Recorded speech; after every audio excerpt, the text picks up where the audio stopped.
The first shots hit the ridge so fast they sounded like they were already there, waiting.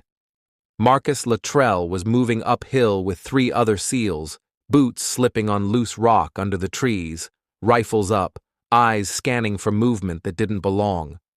This was supposed to be a quiet reconnaissance mission in eastern Afghanistan's Kunar province. Find the target. Confirm what was in the valley. Get out without being seen. Instead, the mountains turned into a trap, and the team was suddenly fighting for its life.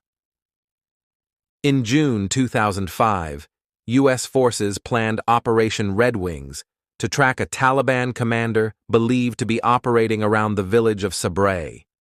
The terrain was steep and cut by ravines, with narrow paths that forced men into single file and slopes so sharp that a fall could be as dangerous as a bullet.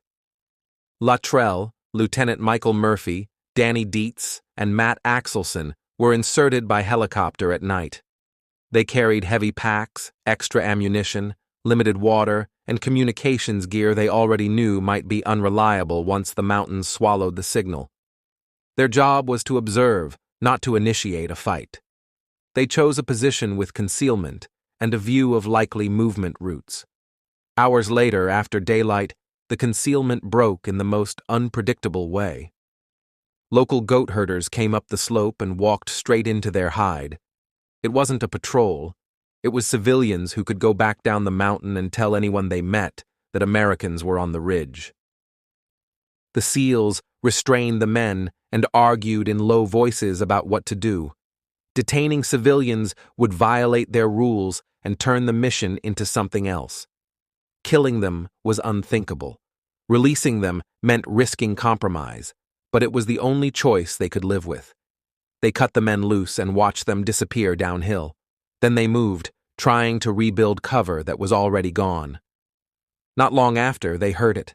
Voices, movement, then the crack of rounds snapping through branches.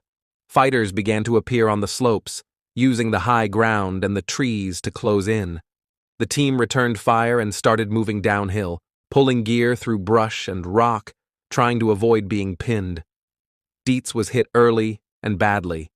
The others stayed with him, dragging him, stopping to fire, moving again, trying to keep from being surrounded. The radios were unreliable in that terrain. Murphy tried to call for help, but reception kept failing. Under heavy fire, he moved into the open to make a satellite call because it was the only way to get a signal out. He was hit multiple times, but he completed the call. For the men on the ridge, it meant someone outside the valley now knew where they were and that they were in trouble. For Murphy, it meant exposing himself to rounds he could not outrun. The withdrawal became a series of falls. The slope was not a trail. It was a drop broken by trees and boulders, and the team was forced down it by gunfire. Luttrell fought to keep his footing while rounds cut through the brush around him. Then the ground disappeared under him. He went over a steep edge and tumbled hard, crashing into rock and tree trunks, rolling until his body finally stopped. Later accounts put the fall at roughly 100 feet, and it left him battered, bleeding, and stunned. When he came to, he was alone. His mouth tasted like dirt and blood. His body hurt in places that felt wrong, like bones had shifted. He could still hear the fight above him, but it sounded farther away with every minute. He did not know what had happened to Murphy, Axelson, and Dietz. He only knew that Taliban fighters were searching the slopes, and if they found him, he would not leave alive. He pressed himself into brush and tried to disappear. He covered exposed skin with dirt and leaves, kept his breathing shallow, and listened for footsteps. When the search moved away, he began to crawl. He had multiple gunshot wounds, injuries from the fall, and damage to his back. Every movement sent pain through him, but staying in one place meant being found. He dragged himself downhill through gullies and rocks, using his arms when his legs wouldn't cooperate. He rationed what little water he had, then went without. At times he slipped into blackouts and woke to the same question. How far could he move before the next search came through? He wasn't thinking in hours. He was thinking in yards. Eventually, armed local villagers confronted him. He raised his weapon on instinct, expecting the end. Instead, one man stepped forward and spoke calmly. His name was Gulab. The men around him carried rifles, but they did not fire. They saw a wounded foreign soldier and chose to help, a decision that could bring retaliation down on their families. They took Luttrell into their village and hid him. They cleaned his wounds with water and cloth, fed him small amounts, and moved him when they thought the Taliban might come. Luttrell drifted in and out of consciousness, feverish and weak, hearing voices outside and not knowing whether they meant rescue or death. The Taliban did come searching. They demanded to know if an American was being sheltered. Gulab refused. Under Pashtunwali, the local code of honor and hospitality, protecting someone who has taken refuge can be a binding obligation. Gulab's refusal wasn't symbolic. It put him and his village in direct danger because the men demanding answers carried weapons and control.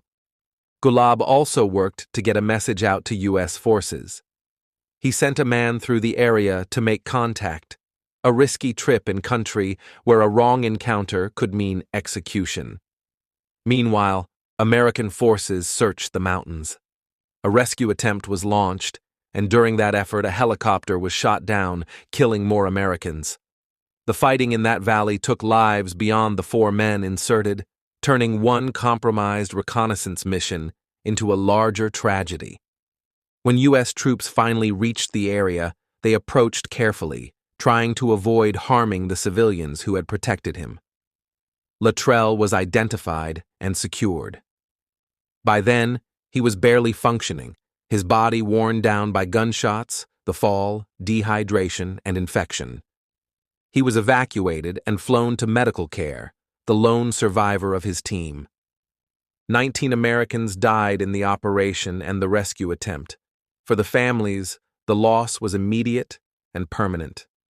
For Luttrell, survival came with its own weight. He had gone into the mountains with 3 men and came out alone, alive because he endured what his body barely could, and because strangers took a risk they didn't have to take. In the days that followed, Luttrell learned the names of the dead and the sequence of what happened after he was separated. Murphy's call had gone through. Dietz and Axelson had kept fighting despite catastrophic wounds. Murphy was later awarded the Medal of Honor for exposing himself to enemy fire to get the message out. Luttrell's survival depended not only on his training, but on the protection Gulab provided, and that protection carried real risk for the people who sheltered him. The story is often told as a firefight, but it is also a chain of decisions under pressure. The choice to release civilians, the choice to keep moving while wounded, the choice of a villager to protect a hunted man. Luttrell survived gunshot wounds and a violent fall down the mountainside, then days in enemy territory, until help could reach him. Thank you for listening to Horrifying Survival Stories. Subscribe for more stories of those who faced the impossible and lived.